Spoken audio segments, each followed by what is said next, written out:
So in this video, we're continuing my playthrough of Axis Empires, and we are now up to the season of Autumn 1940. So it starts with the August-September turn, and we're going to start on the European map. And the Axis player reveals a strategy. The strategy is Treaty. So this card allows Germany to pursue alliances with its neighbors. And also 2 infantry corps are received as replacements, and they are deployed directly to the map.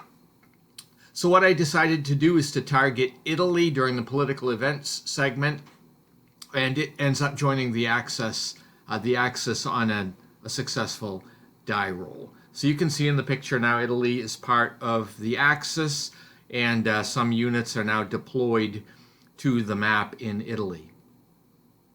Now we go to the Western Allies, and they reveal the strategy Churchill diplomacy. So I guess the Western Allies are trying something old and something new. Maybe Churchill's diplomacy will be better than Chamberlain's. There is a quote on this card from Winston Churchill, and he said, "We will have no truce or parley with you, or the grisly game who work your wicked will. You do your worst, and we will do our best." So again, Churchill has a way with words, doesn't he? And the political table for Churchill diplomacy is a little bit better than the one that was coming up on the Chamberlain diplomacy cards. So this does allow Great Britain to add an infantry unit directly to the map, and then the 1st Mechanized Army is organized. And the result of the politics, though, is conflicting plans. Now we go to the Soviet Union. They play the strategy Demand Bessarabia. So, of course, this is part of Romania, and so the Soviet Union is demanding this. And the card also allows them to receive the 1st Ukraine headquarters, which is placed in the delay box.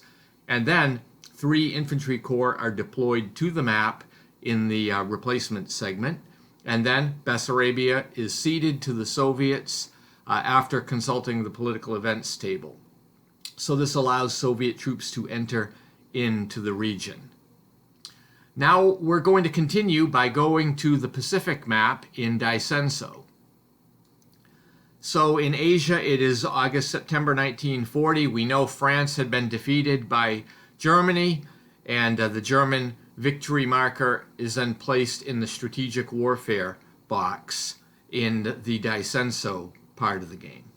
The Japanese government decides to play the strategy Tripartite Pact, which I believe is the Berlin Pact.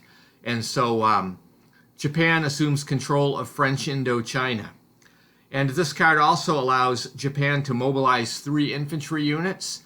And then the Japanese commander goes right to work in China and launches an offensive against the Chinese nationalist 3rd war zone. And you can see them in the picture just above the Nanking lettering.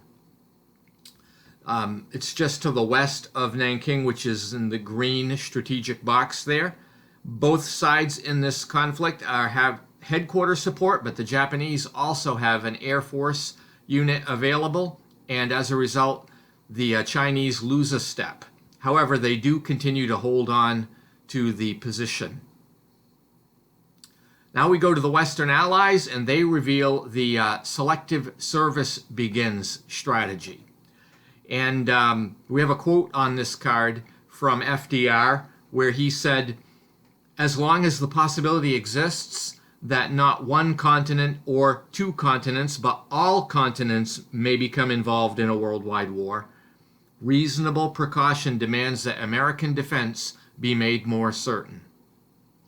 And as you can see in the picture I have here, a depiction of some of the physicals going on for the Selective Service. The card also allows the U.S. to mobilize 3 armor units, which they do.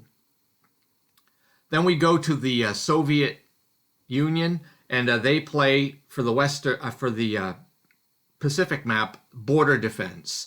And because that's kind of a multi-use card. It can be used multiple times. It's a holding card. It doesn't really have much on it. So nothing major happens, and the Chinese communists are also quiet. So that's going to bring the August-September 1940 turn to a close, and we are going to continue by going into September and October. We're going back to the European map, and Germany is still using the treaty strategy, so they're now going to try to get Hungary as an ally, and they have to roll a die for this, but it works, and it joins the Axis now. The Western Allies get their air support unit back from the turn record track, which might help if there's a need to defend London, although the Axis forces seem to have migrated south. Churchill's diplomacy takes Great Britain to the conference table. That's one of the results on the political table, and that results in military aid. So this allows Great Britain to deploy the Polish infantry unit in Great Britain. And then we go to the Soviet Union, and they are still playing Demand Bessarabia, which they already got, so they just end up doing some maneuvering within their home territory of the Soviet Union. So now we're going to move back over to the Pacific map. So it's still September and October of 1940, and the Japanese First Army renews its attack against the Chinese nationalists near Nanking. And you can see the First Army is in the red there, right over the Nanking lettering. However, the attack doesn't go that well, and there is an exchange result. So the Chinese third war zone collapses, and the Japanese do take the ground. For the Allies part of the turn, the Chinese nationalists get some replacements, which is good, and the Chinese communists also add replacements. And that's really all that happens in September, October of 1940, and that brings the autumn season of 1940 to a conclusion. So I thank you for watching, and if you're interested in seeing what happens in the winter of 1940 into 1941, stay tuned for another video. Have a great day.